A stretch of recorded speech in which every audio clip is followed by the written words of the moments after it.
In today's video, we'll be talking about this Vizio remote. So I was working on repairing a couple of Vizio TVs, and they're working great, but the problem I found is with the remote itself. So it's got this rubberized plastic that was very common in early to middle 2000 to 2010, somewhere in there. It was very difficult to find a device that didn't have this rubberized coating on it in that time frame. However, over the years, those rubberized coatings degrade. Some do, some don't. I'm sure it's related to storage conditions, humidity, probably things like that. Anyway, it's a very common thing, and this thing is a mess, coated in hair and all kinds of goo. So let's get started. What we want to do is get rid of this goo. So first thing I'll do is take these batteries out, set them off to the side. And what we'll be using today is 99% isopropyl alcohol. So you can't typically buy this at local stores. So I've been getting mine from Amazon.com. Now what's interesting about isopropyl alcohol is that you can use it to sanitize your hands, sanitize surfaces, things like that. But that's typically maximum of 70% isopropyl alcohol. The problem with 99% and why it says for technical use on it is that it evaporates too quickly to kill bacteria, viruses, and things like that. So if you did want to use this for disinfecting purposes, you'd have to add some water so that it retained contact with those cells longer. Anyway, that's beside the point. We're here to clean a remote, not to kill germs. So what I'm going to do is take a shop rag I have. You probably don't want to use things that leave too much lint behind. This rag isn't ideal, but it's what I have on hand. Certainly nothing like paper towel, toilet paper. That will just be a mess. So I'm going to go ahead and get a bunch on here, and we're just going to start rubbing this thing with the isopropyl alcohol. Now, this doesn't take too long to get through. Some of the harder parts of doing this is when there's concave areas, convex areas, things that aren't exactly a flat surface. Makes it a little harder to get to, but a little bit of work can get just about all the sticky stuff off.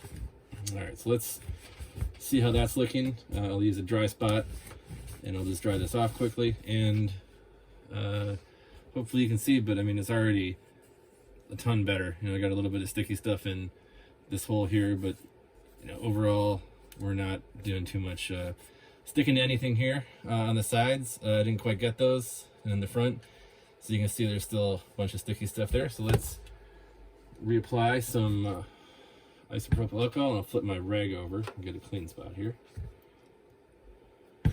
Pour a bunch on and go around the edges here. Like I said, it doesn't really take too much to get it off. Some other people say you can use acetone, which is just nail polish remover, or at least acetone-based nail polish remover, but I don't have any of that on hand. And isopropyl alcohol works, in my opinion, just fine. No need to switch things up, especially since I have it. This would probably work with 70%, which you can get at Walgreens or whatever, but I think it would take just a little bit longer to do than with the 99%.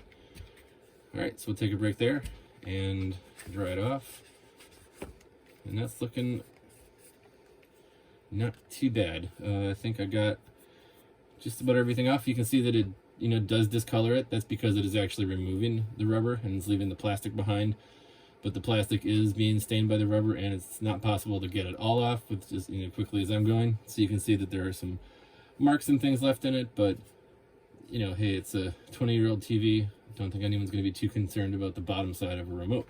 So let me just get this front part here, and that should probably be pretty good. All right, now we got the back to work on. I'll get some more fresh 99% IPA on here. And just give this a quick little scrub. Also, I can feel the sticky residue all over my left hand now from holding this thing while we're working on it. So that's the next thing we'll be treating with 99% IPA. Not a good idea if you have cuts on your hand, because you'll feel it. But, with normal skin, not a problem, just evaporates right off. All right, we'll take a look here, see how we're doing. And again, don't see any sticky stuff left on the sides here. I think got some in the back I need to get. Let's find the spot here on my rag. And I think we're looking pretty good. So yeah, let's get the batteries back in. And let's get the battery compartment cover back on. And there we are. No sticky. Of course, my left hand's still feeling sticky, but my right hand, no problem. I think we're good to go. Quick video for you today. Hope you enjoyed, and we'll see you next time.